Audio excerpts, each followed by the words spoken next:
Hi friends, welcome to my channel. നിങ്ങൾ ആദ്യമായിട്ടാണ് എൻ്റെ ചാനൽ കാണുന്നതെങ്കിൽ സബ്സ്ക്രൈബ് ചെയ്യാൻ മറക്കരുത്. കൂടാതെ അടുത്തുള്ള പാട്ടുകൾ അപ്ലോഡ് ചെയ്യുമ്പോൾ അറിയുവാനായി ആ ബെല്ലൈക്കൺ കൂടി ഒന്ന് പ്രസ് ചെയ്തേക്കാം. അപ്പോൾ നമുക്ക് കഥയിലേക്ക് കടക്കാം. ദ്രൗപദി ദർശം ഭാഗം 46. രചന ഫൗസിയ നൗഷാദ്. പെട്ടെന്ന് ഫോണിൽ ശരത്തിൻ്റെ കോള് വന്നതും അവൻ ഒരു സെക്കൻഡ് എന്ന് പറഞ്ഞ് പുറത്തേക്ക് പോയി. Hello Sharath. Hi sir. Sir ചോദിച്ച എല്ലാ ചോദ്യങ്ങൾക്കുള്ള ഉത്തരവായി. ഇനി 2-3 കാര്യം കൂടി എനിക്കറിയാനുണ്ട്. സൺഡേ നമുക്ക് മീറ്റ് ചെയ്യാം. ഇത്ര ഡിലേ എന്താ ശരത്? പറ്റിയാൽ നാളെ തന്നെ കാണാം. സോറി സാർ, നാളെ പറ്റില്ല. ഞാൻ കർണാടകയാണിപ്പോൾ. വാട്ട്? യെസ് സാർ, അന്വേഷണത്തിൻ്റെ ഭാഗമായിട്ട് വന്നതാണ്. ഞാൻ ഓരോ നിമിഷവും ഞെട്ടിക്കൊണ്ടിരിക്കുകയാണ് സാർ. മാഡത്തിൻ്റെ ലൈഫ് ഫുള്ള് ട്വിസ്റ്റാണല്ലോ. ഇനി സന്ദീപ് ആരാണെന്ന് കണ്ടെത്തിയോ? ദർശി ചോദിച്ചു. സാറ് പേടിക്കണ്ട, അയാൾ പ്രശ്നക്കാരനൊന്നുമല്ല. മാഡത്തിന് വളരെ വേണ്ടപ്പെട്ട ഒരാളാണ്. അതൊക്കെ ഞാൻ പറയാം. എനിക്ക് 2-3 കാര്യങ്ങൾ കൂടി അറിയാനുണ്ട്.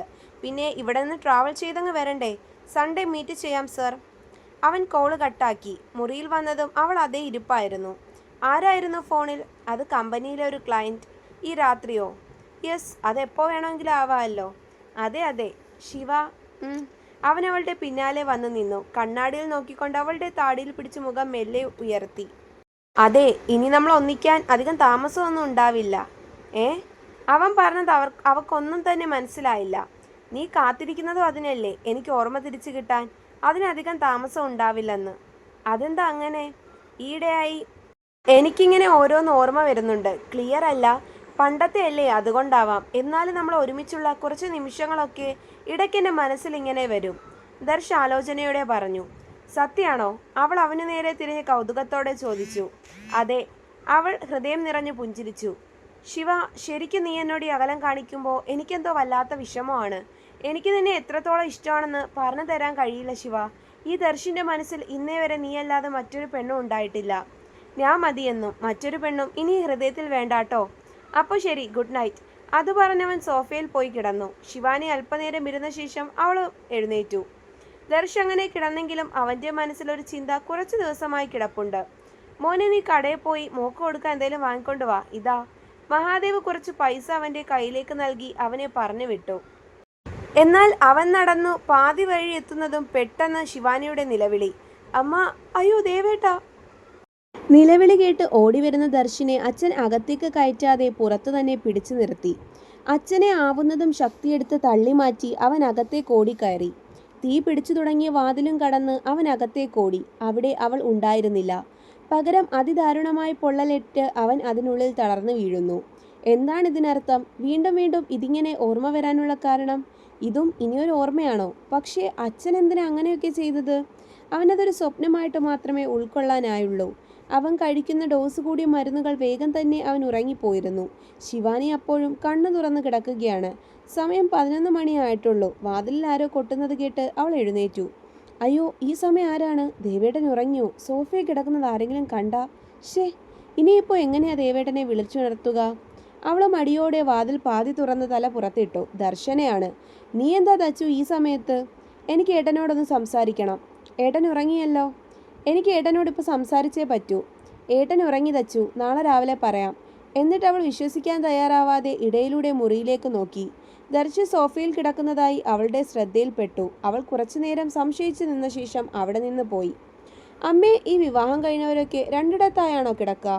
ദർശനയുടെ പതിവില്ലാത്ത ചോദ്യം കേട്ട് ദോശ ചുടുന്ന നിർത്തി സുഭദ്രാമ അവളെ കൂർപ്പിച്ചൊന്ന് നോക്കി. എന്ത് ചോദ്യമാടി നീ ചോദിക്കുന്നത്?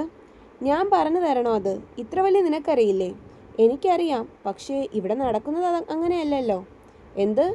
സുഭദ്രാമ അവളുടെ അടുത്തേക്ക് വന്നു. എന്താ ദച്ചു നീ അങ്ങനെ സംസാരിക്കുന്നത്? പൂനവെച്ച് സംസാരിക്കാതെ കാര്യം പറയടി. അല്ലമ്മ, ഞാൻ ഇന്നലെ രാത്രി ഏട്ടനോടൊരു കാര്യം പറയാൻ വേണ്ടി പോയി. അപ്പോൾ ഏട്ടനുണ്ടെങ്കിൽ സോഫയിലും കിടക്കുന്നു, ഏട്ടത്തി ബെഡിലും. അതെന്താ അങ്ങനെ? അത് കേട്ടപാടെ സുഭദ്രാമ ദേഷ്യത്തോടെ അവളുടെ ചെവിയിൽ പിടിച്ചു. എന്നെ എന്തിനാ വേദനിപ്പിക്കുന്നേ? നീ എന്തിനാടി രാത്രി അവരുടെ മുറിയിൽ പോയത്? കുഞ്ഞുമായി വലിയ വർത്താനം പറഞ്ഞാലുണ്ടല്ലോ അടിച്ച് ശരിയാക്കും ഞാൻ. അമ്മയ്ക്ക് വട്ടാ. ഞാൻ കൊച്ചൊന്നുമല്ല. എനിക്കും കാര്യമൊക്കെ മനസ്സിലാവും. അമ്മയോട് പറയാൻ വന്ന എന്നെ പറഞ്ഞാൽ മതിയല്ലോ.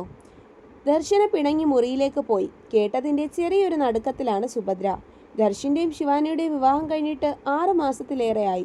ഇനിയും അവർ ഭാര്യ ഭർത്താക്കന്മാരായിട്ടല്ലേ ജീവിക്കുന്നത്? അതും ഇനി അഭിനയമാണോ? എൻ്റെ ഈശ്വര, ഇനി എൻ്റെ മോൻ്റെ ജീവിതം തകർക്കാൻ തന്നെയാണോ അവൾ വന്നത്? ഒരമ്മയുടേതായ ആദ്യം അവരിൽ ഉടലെടുത്തു. അവൾ വരട്ടെ, ചോദിക്കണം, അവർ മനസ്സിൽ ഉറപ്പിച്ചു. കുളിച്ച് ഓഫീസിൽ പോവാൻ റെഡി ആയിട്ടാണ് ശിവാനി അടുക്കളയിലേക്ക് വന്നത്. അവൾ ദർശനുള്ള ആഹാരം പ്ലേറ്റിലേക്കാക്കി. ശിവാനി, എന്താ നിന്റെ ഉദ്ദേശം? സുഭദ്രാമ്മയുടെ ചോദ്യം കേട്ട് അവൾ തിരിഞ്ഞു നോക്കി. ഞാൻ ഏട്ടനുള്ള ഫുഡ് എടുക്കാം. അതല്ല ഞാൻ ചോദിച്ചത്. നീ എൻ്റെ മോൻ്റെ ജീവിതത്തിലേക്ക് വന്നത് അവനെ സ്നേഹിക്കാൻ തന്നെയാണോ ശിവാനി? അതോ ഞങ്ങളുടെ കുടുംബം മുഴുവൻ കുളം തോണ്ടാനാണോ? അമ്മ എന്താ ഇങ്ങനെയൊക്കെ സംസാരിക്കുന്നത്? എനിക്കെല്ലാം മനസ്സിലാവുന്നുണ്ട്. നീ ഒരു കാര്യം ഓർക്കണം. അന്ന് ആ വാതിൽ ഞാൻ തുറന്നു തന്നില്ലായിരുന്നുവെങ്കിൽ നീ ഒരിക്കലും ഒന്ന് ജീവനോടെ ഉണ്ടാവില്ലായിരുന്നു. അമ്മേ, അവൾക്ക് വിഷമം വന്നു. അങ്ങനൊരു പ്രതികരണം അവൾ അവരിൽ നിന്ന് പ്രതീക്ഷിച്ചതേ അല്ല. എൻ്റെ ജീവൻ രക്ഷിച്ചതിൻ്റെ കണക്കാണോ അമ്മ പറയുന്നത്? ആ ഒരു വാതിൽ തുറന്നു തന്നത് കൊണ്ട് മാത്രം ഒന്നുമല്ല ഞാൻ രക്ഷപ്പെട്ടത്. വേറെ എത്രയോ വഴികൾ കടന്നു വന്നതാണെന്ന് അമ്മയ്ക്ക് അറിയില്ല. എനിക്കറിയില്ല. ഒന്നു മാത്രമേ എനിക്ക് പറയാനുള്ളൂ. എൻ്റെ മോൻ്റെ ജീവിതം അത് നീ ഇല്ലാതെയാക്കരുത്. അവർ അവളോട് കൈകൂപ്പി പറഞ്ഞു. അമ്മ, എന്താ കാര്യം? തുറന്നു പറ. വിവാഹം കഴിഞ്ഞ് ഇത്ര നാളായിട്ട് നിങ്ങൾ ഭാര്യ ഭർത്താക്കന്മാരായിട്ടല്ലോ ജീവിക്കുന്നത്. എല്ലാവരെയും ബോധിപ്പിക്കാൻ വേണ്ടിയുള്ള ഒരു നാടകം മാത്രമായിരുന്നോ നിങ്ങളുടെ വിവാഹം? ദർശന പറഞ്ഞതാവുമെന്ന് അവൾ ഊഹിച്ചു. അവരുടെ തുറന്ന ചോദ്യം അവളെ വല്ലാതെയാക്കി. ശരി അമ്മ, അങ്ങനൊരു ബന്ധം ഞങ്ങളുടെ ഇടയിലില്ല. എന്ന് വെച്ച് ഇനി ഉണ്ടായിക്കൂടുന്നില്ലല്ലോ. ഞങ്ങൾക്ക് പ്രായമായിട്ടൊന്നും ഇല്ലല്ലോ. പിന്നെ നിങ്ങളെ എല്ലാവരെയും ബോധിച്ചു വേണോ അതൊക്കെ? ഇതൊക്കെ ഞങ്ങളുടെ പ്രൈവറ്റ് കാര്യങ്ങളല്ലേ? അവൾ ചമ്മൽ മറച്ചു വെച്ചുകൊണ്ട് പറഞ്ഞു. പ്രൈവറ്റ് ആവുകയോ എന്തോ ആയിക്കോട്ടെ, എനിക്കൊന്നേ പറയാനുള്ളൂ. എൻ്റെ മോനെ ചതിക്കരുത്. അവൻ നിന്നെ ഒരുപാട് സ്നേഹിക്കുന്നുണ്ട്. അവനെ എനിക്കറിയാം. മറ്റാരെക്കാളും ഇന്നവൻ നിന്നെ സ്നേഹിക്കുന്നുണ്ട് മോളെ. വിഷമം കൊണ്ട് പറഞ്ഞതാ. അമ്മ വിഷമിക്കണ്ട. ഞാൻ ഒരിക്കലും ദേവേട്ടൻ്റെ ജീവിതം നശിപ്പിക്കില്ല. ദേവേട്ടൻ എന്നെ സ്നേഹിക്കുന്നത് പോലെ തന്നെ ഞാനും ദേവേട്ടനെ സ്നേഹിക്കുന്നുണ്ട്. ദേവേട്ടനൊന്നും ഉണ്ടാവില്ല ഞാൻ കാരണം. അവൾ അവരുടെ കയ്യിൽ പിടിച്ച് ഉറപ്പ് കൊടുത്ത് പുറത്തേക്ക് പോയി.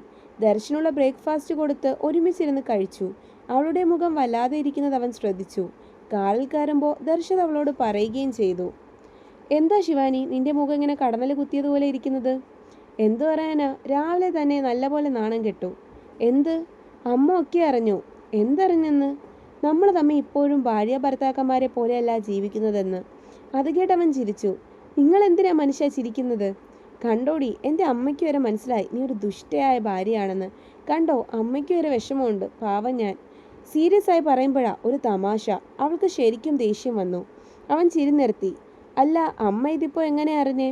നിങ്ങളുടെ പുഞ്ഞാര പെങ്ങളെ രാത്രി മുറിയിൽ വന്നിരുന്നു. എപ്പോ? എന്തിന്? ഏട്ടനോടൊന്ന് സംസാരിക്കണം പറഞ്ഞിട്ട് ദേവേട്ടൻ സോഫയിൽ കിടക്കുന്നത് അവൾ കണ്ടു കാണും. നിനക്ക് എന്നെ ഒന്ന് വിളിച്ചുണർത്തിക്കൂടായിരുന്നോ? മോശമായി. പിന്നെ നല്ല ഉറക്കത്തിലായ ആളെ ഞാനിപ്പോൾ വിളിച്ചെണീപ്പിച്ചാലും മതി. ഇനിയിപ്പോൾ പറഞ്ഞിട്ടെന്താ, നമുക്കത് ഉടനെ അങ്ങ് പരിഹരിക്കാം കേട്ടോടി. അവൻ കണ്ണടച്ച് കാണിച്ചു കുസൃതിയോടെ പറഞ്ഞതും അവൻ കാണാതെ പുഞ്ചിരിയോടെ മുഖം തിരിച്ചു. ദിവസങ്ങൾ മുന്നോട്ട് നീങ്ങി. ഞായറാഴ്ച കാണാമെന്ന് പറഞ്ഞ ശരത് എന്തൊക്കെയോ കാരണങ്ങൾ കൊണ്ട് ദിവസം മാറ്റി പറഞ്ഞു. ദർശും ശിവയും അതേ സ്നേഹത്തോടെ മുന്നോട്ട് പോയിക്കൊണ്ടിരുന്നു. ഒരു ദിവസം പോലും മുടങ്ങാതെ ദർശ് ചികിത്സയ്ക്ക് പോയി. അങ്ങനെ ഇരിക്കുമ്പോൾ അവന് കുഞ്ഞു ശിവാനിയും അവരുടെ നല്ല നല്ല നിമിഷങ്ങളും ഒക്കെ ഓർമ്മ വരും. എല്ലാം അല്ലെങ്കിലും കുറേയൊക്കെ. ആശി പിന്നെ ദർശനയുടെ വീട്ടിലേക്ക് വരാതെ ഒഴിഞ്ഞു മാറിക്കൊണ്ടിരുന്നു. എത്രയോ വേഗം ആശിയെ കണ്ട് സംസാരിക്കണമെന്ന് ദർശന തീരുമാനിച്ചു. ഡാഡ് നൽകിയ ക്യാമറ ഉപയോഗിച്ച് ശിവാനി മഹാദേവ് കീ വയ്ക്കുന്ന സ്ഥലം കണ്ടെത്തി. മുറിയിൽ കയറാൻ തക്ക സമയം നോക്കി അവൾ കാത്തിരുന്നു. അങ്ങനെ ഒരു ദിവസം ശിവാനിയുടെയും ദർശിൻ്റെയും ജീവിതം മാറ്റിമറിച്ച ആ ദിവസം വന്നെത്തി. കഥയുടെ ട്വിസ്റ്റുകൾക്കായി എൻ്റെ ചാനൽ സബ്സ്ക്രൈബ് ചെയ്യുക. ബെല്ലൈക്കൺ കൂടി പ്രസ് ചെയ്തേക്കാം. തുടരും. അപ്പോൾ ഇഷ്ടമായെങ്കിൽ ലൈക്ക് ചെയ്യാനും ഷെയർ ചെയ്യാനും കമൻറ്റ് ചെയ്യാനും മറക്കണ്ട. നന്ദി.